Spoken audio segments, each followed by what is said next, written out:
OK, donc section 4, résolution de problème. Je fais un exemple. C'est très, très semblable à une question que vous avez eue dans un quiz. OK, mais elle est quand même différente, elle est un petit peu plus compliquée. Donc, ça dit Pierre lance une balle du haut d'une falaise de 60 mètres de hauteur. La balle subit une trajectoire parabolique, on s'en doute, c'est une parabole, donc une fonction polynomiale de second degré. On dit que la balle elle atteint une hauteur maximale de 10 mètres. À 10 mètres devant lui, la balle est au maximum. Finalement, elle touche le sol après avoir parcouru un total de 30 mètres, horizontalement. Puis on dit répondez aux questions suivantes en laissant des traces de vos démarches. Alors, première question, quelle est la distance horizontale à parcourir la balle lorsqu'elle se trouvait à 35 mètres? Quelle est la hauteur maximale atteinte par la balle? C'est presque pareil, parce que l'autre, on ne donnait pas la hauteur de la falaise, mais on donnait la hauteur maximale atteinte, ainsi de suite. Il y a des différences. Mais ce qui est important, il faut commencer par se faire un dessin. Dans tous les problèmes que vous allez faire, il faut faire un dessin clair de la situation, puis après ça, on rajoute nos axes, puis on transforme nos mesures en coordonnées de points. En tout cas, je l'ai fait. Donc ici, ce que je veux dire, c'est qu'en fait, votre dessin, ne pensez pas mathématiques. Pensez juste à représenter ce qu'on vous dit. Donc, j'ai une falaise ici. En bas, je peux avoir de l'eau ou des pics, peut-être. OK. Bon. Puis ici, il y a Pierre. Dans mon problème, c'était Billy, celui que vous avez fait. C'est une grosse différence. Et là, il lance sa balle. Ça suit une trajectoire parabolique et ça tombe par terre. Ça dit que la hauteur de la falaise, c'est 60 mètres. Ça dit que 10 mètres devant lui, on atteint la hauteur maximale. Donc, ça, c'est le maximum, ici. Et qu'elle va tomber par terre après avoir parcouru un total de 30 mètres horizontal.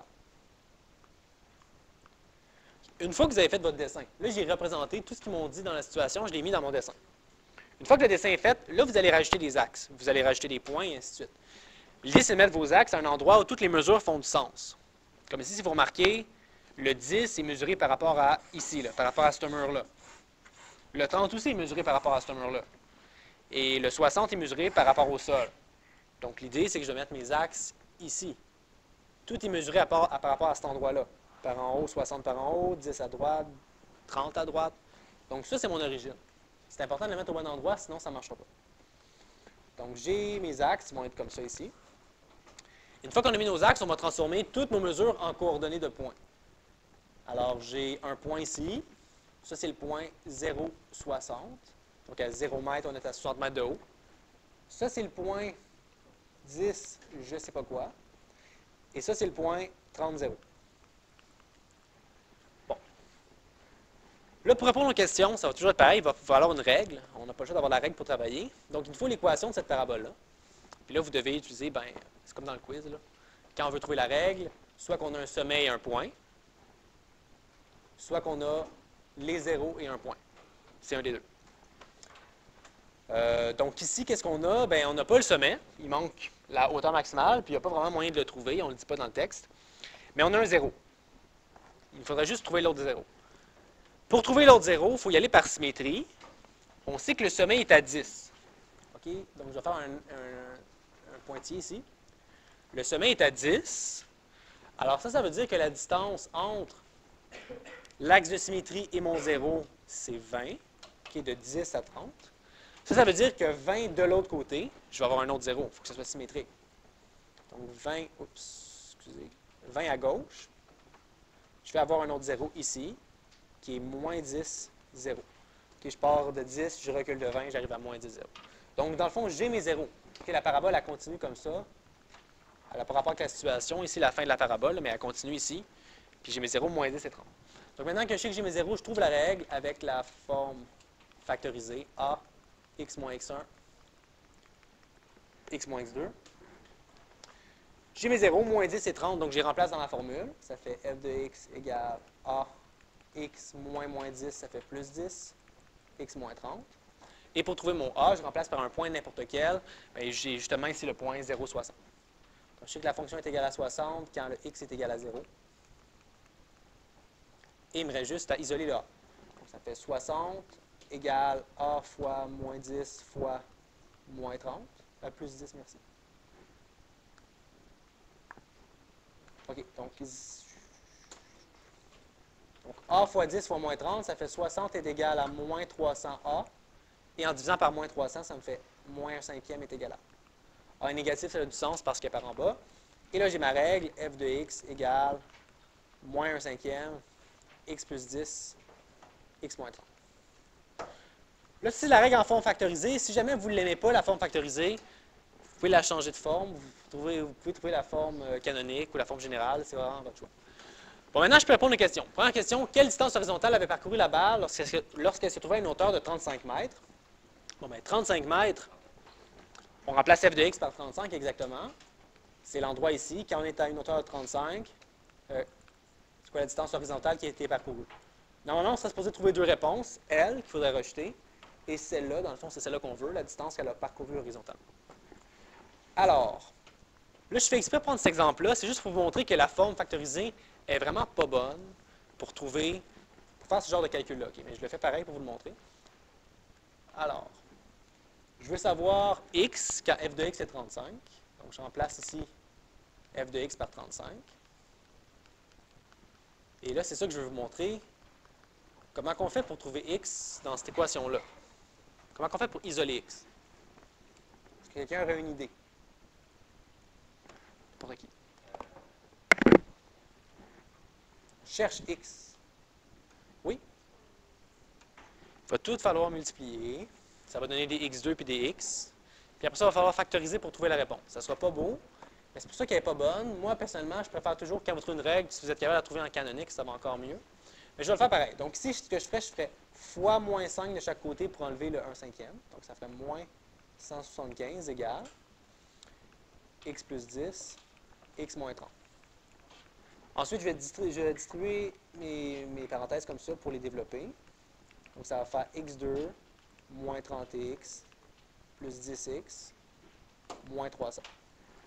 Et là, finalement, quand j'ai les x2 et des x, on envoie tout du même côté, on met ça égal à 0 pour le factoriser. Donc ça fait 0 égale x2 moins 20x. Et ici, je fais plus 175 qui fait moins 125. Et là, j'ai des x2 et des x. Pour résoudre une équation comme ça, on n'a pas le choix, on factorise. On doit factoriser ça. Donc, je vais y aller par produit somme. On pourrait aussi faire complétion de carré. Donc, je cherche deux nombres qu'en se multipliant donne moins 125 et qu'en s'additionnant donne moins 20. Puis là, je vais aller plus vite. Les deux nombres, c'est moins 25 et 5. Il n'y a pas tant de nombres que ça quand on se multiplie donne 125. Donc, c'est moins 25 et 5. Alors, je réécris ça. 0 égale x2 moins 25x plus, je vais faire comme ça, 5x moins 125. Et là, il reste juste à terminer la factorisation. On factorise ces deux-là ensemble. Ces deux-là ensemble, ils ont x en commun. Il reste x moins 25. Et ces deux-là ici ont 5 en commun. Il reste x moins 25 aussi. Et finalement, quand j'ai factorisé tout ça, ça me donne x moins 25, c'est ce qu'il y avait en commun. Et il reste x plus 5.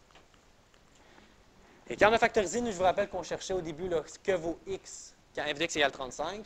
Pour trouver les réponses, on regarde, c'est quand chacune des parenthèses sont égales à 0. Et on trouve x moins 25 est égal à 0 quand x est égal à 25. Et x plus 5 est égal à 0, ça lag, quand x est égal à moins 5. Donc, c'est les deux réponses. On va retrouver dans le graphique, ça a du sens. Donc, j'ai trouvé 25 comme ça et moins 5 comme ça. C'est les deux réponses, donc à moins 5 et à 25. Il faut éliminer le moins 5. Et la réponse... Oups, le bordel mauvais. Donc, on élimine le moins 5 parce que ça n'a pas de sens. Et on dit 25 mètres, c'est la réponse. La balle avait parcouru 25 mètres. Là, ce que je vais vous montrer avec cet exemple-là ici, c'est que la forme factorisée est vraiment pas bonne pour trouver x. Le plus simple, ça aurait été de trouver la forme canonique, parce que c'est beaucoup plus facile avec la forme canonique que résoudre une équation, parce qu'on peut faire la racine carrée. Oui, David?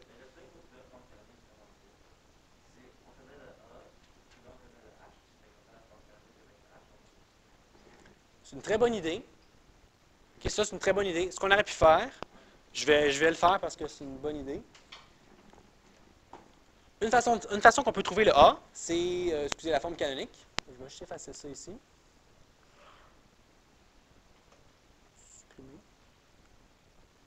OK. Donc, David, ce qu'il dit, puis c'est très bon. OK, il y a plusieur façons de le faire. Là, ça, c'en est une autre, puis c'est peut-être une des meilleures. C'est de dire, bon, je veux la forme canonique au lieu d'avoir cette forme-là LED qui est difficile à travailler. On prend la forme canonique, qui est A x moins h à la 2 plus k.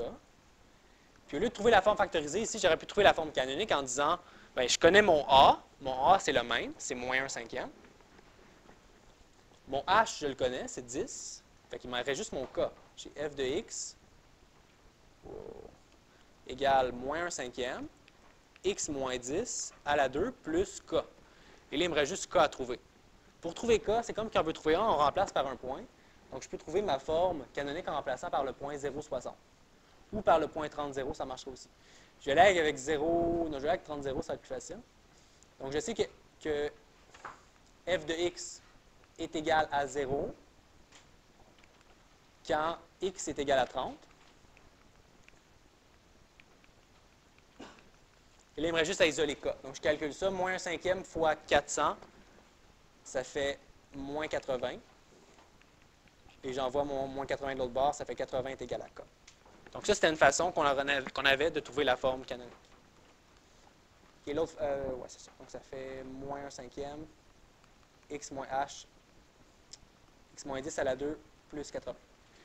Donc, ça, c'est la forme canonique. D'ailleurs, ça répond à la deuxième question. La deuxième question, c'est quelle est la hauteur maximale atteinte par la barre? C'est 80 mètres. Juste pour terminer, l'autre façon qu'on avait de trouver la forme canonique, c'était juste se dire, on sait que le sommet de la parabole est à 10.